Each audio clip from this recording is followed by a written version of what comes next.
Friends, આજે આપના માટે ઉપવાસ સ્પેશિયલ ફરાળી પેટીસ એટલે કે આપણા બફવડા એટલી મસ્ત બનશે ને કે દોસ્તો મજા આવશે. પરંતુ એ માટે ખાસ સ્ટફિંગ કેવી રીતે બનાવવું, સાથે સાથે આનું સેટઅપ તૈયાર કરવી, બોલ બનાવવામાં શું ધ્યાન રાખવું અને ફ્રાય કરતી વખતે ખાસ ઇમ્પોર્ટન્ટ ટિપ્સ જેથી કરી આપને તકલીફ ના પડે એવી રીતે આપણા મસ્ત ફરાળી પેટીસ તૈયાર થાય.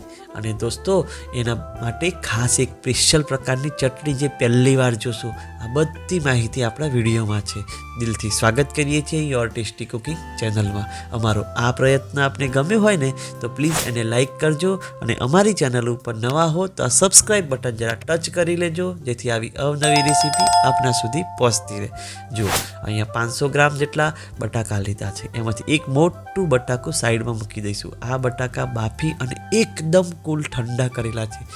દોસ્તો આ ધ્યાન રાખજો, ઠંડા થાય પછી જ લેવાના છે અને એને મેશ એટલા કરવાના કે એની અંદર એક પણ પ્રકારની લમ્પ્સ કે ગાંઠ રહે નહીં. આ રીતે પરફેક્ટલી આપણે એને મેશ કરી દેવાના છે. અને હવે ખાસ ધ્યાન રાખવા જેવી બાબત, અહીંયા જુઓ આરારોટ. દોસ્તો આમ જ આપણે માર ખાઈ જઈએ છીએ. આ જુઓ છો ને, આ આરારૂટ છે.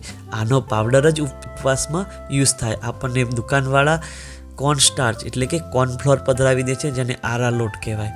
આપણે એ યુઝ કરીશું તો આપણો ઉપવાસ તૂટશે. સાથે સાથે ફરાળી મીઠું આપણે એડ કરવાનું છે અને આ ખૂબ મિશ્રણ કરી અને આપણે એને લોટ પરફેક્ટ બાંધવાનો છે દોસ્તો.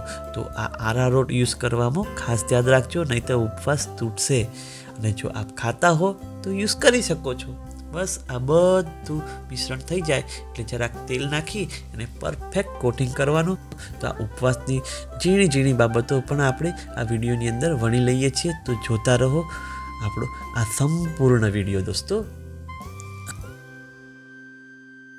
હવે વારો છે મેઇન સ્ટફિંગ બનાવવાનો. આ જ ખાસ ઇમ્પોર્ટન્ટ છે દોસ્તો. અહીંયા શેકેલી શીંગનો ભૂકો લીધો છે અને એટલા જ પ્રમાણમાં કોપરાનું છીણ, સાથે સાથે કાજુ અને થોડીક વરિયાળી લેવાની છે. અને પછી આવે છે તલ દોસ્તો, અને કિસમિસ તો હોય જ મસ્ત એવી સ્વીટનેસ માટે.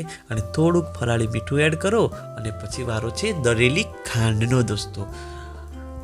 હવે આ બધું કોરું મિશ્રણ એકવાર મિક્સ કરી લેવાનું છે અને પછી ત્યારબાદ વારો આવે છે આપણે એક બટાકું મૂકી રાખ્યું હતું બાફેલું દોસ્તો. આ બટાકું હવે આ સમયે એડ કરવાનું છે જેથી કોરા મસાલા પરફેક્ટ મિક્સ થાય અને પછી એની પર બટાકું એડ થાય.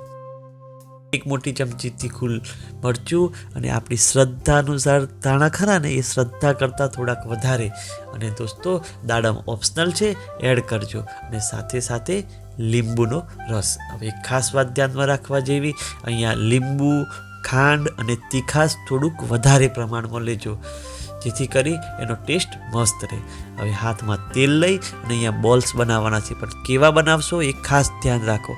અહીંયા આપણે બાળકોને રમવાની લખોટી હોય છે ને દોસ્તો, એની સાઇઝના જ બનાવવાના. તો જ આપણા આ ફરાળી પેટીસ યોગ્ય માપની બનશે, નહીંતર કોઈક મોટી બનશે, કોઈક નાની બનશે.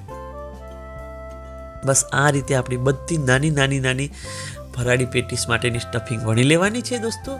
અને બસ હવે વારો આવ્યો છે આપણો જે લોટ બાંધ્યો છે દોસ્તો ઉપરના લેયર માટે, એ લેયરને લઈ હાથમાં અને જેટલું આપણે સ્ટફિંગ લીધું છે ને એની ડબલ સાઇઝમાં આપણે બનાવવાનો છે. આ બંને એક વખત તૈયાર કરી લેવાનું. ત્યાં સુધીમાં લાઈક કરો અને નવા હો તો આ સબસ્ક્રાઈબ બટન જરા દબાવી લો દોસ્તો. અહીંયા જુઓ દોસ્તો, આ રીતના આપણે બંને પ્રકારના બોલ્સ મસ્ત રીતે તૈયાર કરી દેવાના. આ બંને તૈયાર કરી દઈશું ને તો આપણને પેટીસ બનાવવામાં ખૂબ સરળતા રહેશે. જુઓ આ રીતે આપણું સેટઅપ તૈયાર કરવાનું છે. સાથે સાથે આરા લોટ પણ લેવાનો છે. હવે જુઓ હાથમાં તેલ લગાવી અને આપણે કઈ રીતે પ્રિપેરેશન કરવાની છે જુઓ આ રીતે ખાસ ધ્યાન આપજો. ફ્રેન્ડ્સ, ફરાળી આઈટમ બનાવવામાં અમુક નાની બાબતોનું ખાસ ધ્યાન રાખવું પડે છે. જેવી કે આજની પેટીસની અંદર સ્ટફિંગમાં મીઠાશ, તીખાશ અને ખટાશ આ થોડુંક ચડતું રાખવું જેથી કરીને એનો ટેસ્ટ વધારે ડેવલપ થાય. જો હાથ ઉપર આ રીતે વણવાનું છે અને સ્ટફિંગ બોલ છે ને એને લઈ અને હળવા હાથથી એને વાળવાનું છે. હવે આમાં ખાસ ધ્યાન રાખવા જેવી બાબત એ કે ક્યાંય પણ કોઈ પણ જગ્યાએ લેયર પતલું થઈ જવું જોઈએ નહીં, અથવા તો બ્રેક પણ ના થવું જોઈએ.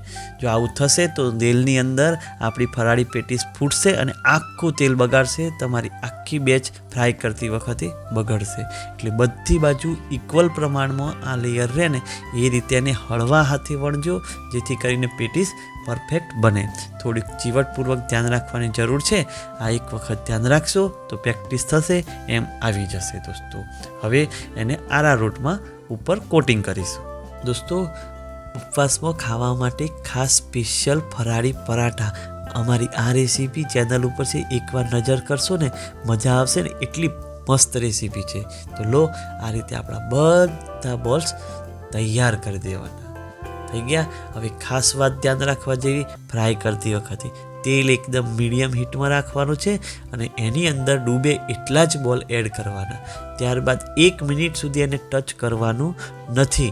1 મિનિટ થાય ને ત્યારે આપણે તેલને હલાવવાનું છે, કોઈ બોલને ટચ ના થાય એ રીતે, જેથી કરી એ ફૂટી જાય નહીં, કારણ કે શરૂઆતમાં એ બહુ જ સોફ્ટ હશે, એ ફૂટવાની શક્યતાઓ રહે. બસ 3 થી 4 મિનિટના અંતે તમે જોશો ને તો જુઓ મસ્ત એવું ઉપરનું લેયર ફ્રાય થઈ ગયું છે. અને વધારે વાર રહેવા ના દેશો, નહીંતર અંદર પંચર થઈ જશે દોસ્તો. તો લો, આ રીતે આપણા બધા બફાળા તૈયાર કરી ફ્રાય કરી લેવાના છે.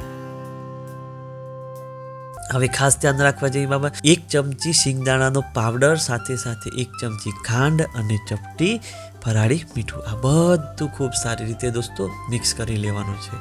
અને હવે વારો છે 2 ચમચી જેટલું દહીં લેવાનું. બસ આ બધું ખૂબ સારી રીતે મસ્ત મિક્સ કરો. જરૂર પડે તો જરાક પાણી પણ એડ કરજો. અને અહીંયા થોડાક લીલા ધાણા અને મસ્ત એવી ડિઝાઇન દેખાય એટલા માટે દાડમના દાણા, અને સાથે સાથે શેકેલા જીરાનો પાવડર. આ ચટણી બનાવજો દોસ્તો, મજા આવશે. તમારો ઉપવાસ મોજ પાડી દેશે, એટલો મસ્ત ચટણી લાગે છે.